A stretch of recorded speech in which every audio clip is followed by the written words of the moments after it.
నమస్కారం. నమస్తే అండి. సో అడిక్షన్ గురించి చెప్పండి Yes. విశ్వమణి బాబు గారు. అంటే ఎలా దాని నుంచి ఎలా బయటికి రావాలంటారు? అసలు ఎందుకు అడిక్ట్ అవుతారు? ఈ విషయం గురించి చెప్పండి. ఇప్పుడు ఆల్రెడీ ఇంతకు ముందే చెప్పాం. పిల్లలు క్రమశిక్షణలో మనం తీసుకెళ్ళకపోతే వాళ్ళు ఖచ్చితంగా దానికి వెళ్ళిపోతారు. అంటే వాతావరణం అలాంటిది. పోతా ఉంటే ఇప్పుడు మంచోళ్ళు నలుగురు ఉన్నప్పుడు చెడ్డోళ్ళు ఒక 10 మంది అన్న ఉంటారండి. ఆటోమేటిక్గా ఉంటారు. నలుగురు మాత్రం మంచోళ్ళు ఉంటారు. వాళ్ళతో కూడా చేరడం వల్ల అది ఏదో కొన్ని అట డైలీ ట్రై చేయడం వల్ల వాళ్ళ దానికి అంకితం అయిపోతారు. అలాంటి వాళ్ళు ఎవరున్నా భయపడకండి. భయాన్ని తీసేయండి. అది సింపుల్ అండి, అది రావడం పెద్ద విషయం కాదు. ఎందుకంటే దీనికి కారణం తల్లిదండ్రులే. ఓకే. పిల్లల్ని కేర్ చేసి ఉంటే వాడు అసలు దాని దగ్గరికి పోడు. వాడు ఏదో పోతున్నాడు, ఇంటికాడ బైక్ తీసుకుని కాలేజీ పోతున్నాడు మీరు అనుకుంటున్నారు. వాడు కాలేజీ ఎగ్గొట్టేసి ఎక్కడికి పోతున్నాడని మీకు తెలియదు. స్కూల్కి పోతున్నాడని మీరే అనుకుంటున్నారు, కానీ స్కూల్కి పోలేదని మీకు తెలియదు. ఎప్పుడు తెలుస్తుంది ఎంత? వాడు బానిస అయినప్పుడు, వేరే అలవాట్లకు బానిసడు, తాగుడికి లేక జోదానికి దేనికి ఒకటి అలవాటు పడిపోయినప్పుడు, అది బయట వచ్చినప్పుడు ఓ నా కొడుకు ఇలా అయిపోయినాడు అని ఫీల్ అవుతారు. అక్కడ జరిగిన తర్వాత ఫీల్ అవ్వడానికన్నా ముందు నుంచే కేర్ చేయి. అక్కడికి పోనీకుండా మన రూట్ని సింపుల్గానే తిప్పేయచ్చు. ఓకే. ఒకవేళ బానిస అయిపోయినాడు, వాళ్ళు ఏం చేయాలంటే ఏం భయపడకండి. మీరు ప్రతిరోజు ఇంట్లో వాళ్ళకి ధైర్యాన్ని పెంచండి. ఇలా అయిపోయినవే ఇలా మారినవరా ఇలా అనేసి వాళ్ళని తిట్టడం, వాళ్ళని కొట్టడం. కొంతమంది ఇలా అయిపోయినావు, నువ్వు నాశనం అయిపోయినావు, ఇలాంటి మాటలు అనేది అసలు నిలిపేయాలి. అయిపోయినాడు ఓకే, నెగిటివ్లోకి వెళ్ళిపోయినాడు. ఇప్పుడు నువ్వు పాజిటివ్గా రప్పించుకోవాలి వాడిని. నువ్వు చెప్పాలి, నాయనా కూర్చొని పెట్టుకొని పిల్లలతో మీరు మాట్లాడండి. నువ్వు మంచోడు రా, హ్యాపీగా ఉన్నావు, ఎందుకు ఇలా అయింది, ఏమో కారణం నీకు కొన్ని బ్యాడ్ దీనివల్ల జరిగిపోయింది, మర్చిపోతావు.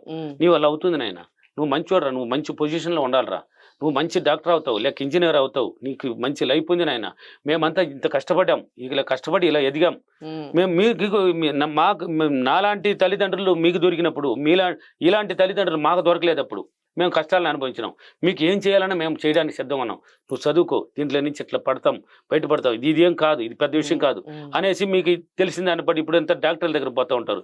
డాక్టర్లు కూడా అవసరం లేదండి. ఓకే. ఎందుకంటే అనంతపూర్ ఫీడ్బ్యాక్ మన 13 కూడా చూడండి, అతను ఆల్రెడీ ఇంతకు ముందు కూడా వచ్చాడు. బానిసుడు ఎంప్లాయర్ జీతాన్ని తీసుకొచ్చిన ఇంటికి వచ్చినదే అంటే జీతము తీన జోబులు ఎప్పుడు డబ్బు ఉంటుంది అంటే వేలల్లో తెస్తున్నాడు. తీయడం, ఫ్రెండ్స్ని ఫోన్లు చేయడం, వాళ్ళు రావడం, వాళ్ళని నిగ్గర తాగడం, ఇంటికి పోవడం, భార్యను చెతక కొట్టడమే అంట. ఆయన నోట్లోనే చెప్తున్నాడు చూడండి ఆ ఫీడ్బ్యాక్. ఎట్ట కొడతాడంటే పిచ్చి కొట్టాడు మాట. ఆమె భయపడిపోయి సావడం, ఇంటికి ₹1 ఇవ్వడం లేదు, తాగుడికి అలవాటు పడిపోయినాడు. తర్వాత నా వీడియోలు రిలీజ్ అయిన తర్వాత వాళ్ళ భార్య చూసి ఇతను గొప్పగా చెప్తున్నాడు, నా భర్తని ఎలాగైనా నేను మార్చుకోగలను అని ఆమె నమ్మింది. కొన్నాళ్ళు చూసింది. అవతల ఈయనకి అటా చూపిస్తుంటే ఆయన పెద్ద కేర్ చేయలేదు. లంచ్ తినట్టు ఇంట్లో ఉన్నప్పుడంతా ఈ వీడియో పెట్టేసి లంచ్ చేస్తూ ఉంటే ఆయన అటా చూస్తా, ఇది బాగా చెప్తున్నాడు, ఎవరు ఇతను బాగానే ఉంది అని వినగా అది పట్టుకుంటా ఉన్నది. అంటే తినగ తీయకుండా అనేసి పట్టుకున్నాడు. అవతల ఆయనే చూడడానికి ప్రారంభించినాడంట. చూసిన తర్వాత ఆయనది పాతదాన్ని గుర్తు తెచ్చుకున్నాడు. అవును కదా, మనం ఎంత పొరపాటు చేస్తున్నాం, మన భార్యని కనీసం ఒకరోజు కూడా ప్రేమతో ఆమె దగ్గరికి మాట్లాడలేదే, ఎందుకు ఇలా ఉన్నాము, డబ్బులు అంతా ఎందుకు వేరే వాళ్ళు ఖర్చు పెట్టేస్తున్నాం అనేది ఆయన గురించి ఆయన తెలుసుకున్నాడు. ఆయన గురించి ఆయన తెలుసుకునేసిన తర్వాత భార్య నా క్లాస్ అనంతపూర్లో ఉందని ఇద్దరం పోదామని అంటే, లేదు నువ్వే పోవాలి, నేను ఆల్రెడీ వీడియోలు చూసి బాగున్నాను, మీరే పోవాలంటే ఆయన పంపించింది. నా క్లాస్ విన్నాడు. వినిన తర్వాత ఆ తాగుడు నేను ఏం చెప్పాను అలా పాటించాడు. నేను ఎన్నో వీడియోలు ఇచ్చున్నాను, ఏమి లేదండి, ఆ తాగుడంతా పోయింది. అడ్రస్ లేకుండా పోయి ఫ్రెండ్స్ ఎవరు ఫోన్ క్యార్ చేసేది. అడిక్ట్ అయిన ఆయన బాగా పిచ్చిగా ఎంప్లాయర్. ఆయన ఏం చెప్తున్నాడు, ఎలా అయినాడు, ఎవ్వరు మధ్య వ్యక్తి లేదు, వాళ్ళు మహా తల్లి అంట. ఆ భార్యనే చెప్తున్నాడు, అయ్యా మహాలక్ష్మి నాకు దారి చూపించింది, ఈ విశ్వమణి బాబు వల్ల నేను ఈరోజు దాంట్లో నుంచి బయటపడ్డాను, ఈరోజు సంతోషంగా ఆనందంగా నా భార్యతో నేను పిచ్చిగా ప్రేమలో ఉన్నాను అంటున్నాడు. ఇంచుమించు 58 వయసు ఉంటుంది. పిచ్చిగా నేను నా భార్య సంతోషంగా ఉన్నాం, ఎంత ఆనందం నాకు. ఈ మహానుభావుడు నన్ను మార్చాలంటే ఎవరు తరం కాదు, అసలు బారానే వేస్తాడంటే ఎవరినే. అటువంటి వాడిని కూడా నన్ను మార్చడమే కష్టం అంటే అటువంటి వాడిని కూడా నన్ను మార్చేశాడు ఈ విశ్వమణి గారు. అందుకని మీరు ఏం చేస్తారంటే తల్లిదండ్రుల బిడ్డల గురించి చెప్పండి. ఏమని, నా కుమారుడు మంచివాడు, అప్రిమేషన్ చేయండి, అర్థంలో నిలబడండి. మీరు తల్లిదండ్రులు నిలబడండి. వాళ్ళతో కూడా ఆ మాటలు అర్థంలో ఏం చెప్తారు అది కూడా కొన్నాళ్ళు వాళ్ళతో చెప్పాలి. నా కుమారుడు మంచివాడు, నా కుమారుడికి అన్ని మంచి అలవాట్లు ఉన్నాయి, నా మాట వింటున్నాడు, నాకు సహకరిస్తున్నాడు, విశ్వానికి కృతజ్ఞతలు, నా కుమారుడు బాగా చదువుకుంటున్నాడు, క్రమ పద్ధతిలో ఉన్నాడు, నా కుమారుడు అన్ని మంచి అలవాట్లు ఉన్నాయి, ఇలాంటి పాజిటివ్ చెప్పండి, చెప్పుకోండి, ధ్యానంలో ఊహించుకోండి, తల్లిదండ్రులు కూర్చొని అతను వీలైతే అతనికి ధ్యానాన్ని నేర్పించండి.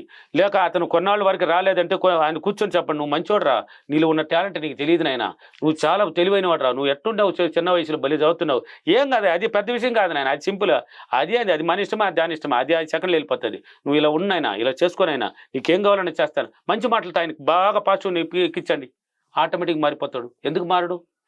మారుతాడండి. చూడండి, అందుకే ఫీడ్బ్యాక్లు చూడమని, నా క్లాసుల్లో ఫీడ్బ్యాక్లు చూడండి, చూసి ఎవరెవరు ఏం చెప్తున్నారు, వాళ్ళ అలవాట్లు ఎలా ఉన్నాయి, ఏమేమి ఎలా మారినారు చూడండి, చాలా ఉన్నాయి అలాంటిది, తాగుడు మారిన వాళ్ళు. నా పర్సనల్గా వచ్చిన వాళ్ళు ఫీడ్బ్యాక్లు అనేది కొంతమంది ధైర్యంగా చెప్తారు, నాకు పర్సనల్ గా నేర్చుకునేసి అంటే బయట తెలియకూడదు అనేసి చెప్పలేని వాళ్ళు బోల్డ్ మంది ఉన్నారు. సరే మీ ఇష్టం అంటాను, చెప్తే 10 మందికి ఉపయోగపడితే చెప్పండి అన్నాను.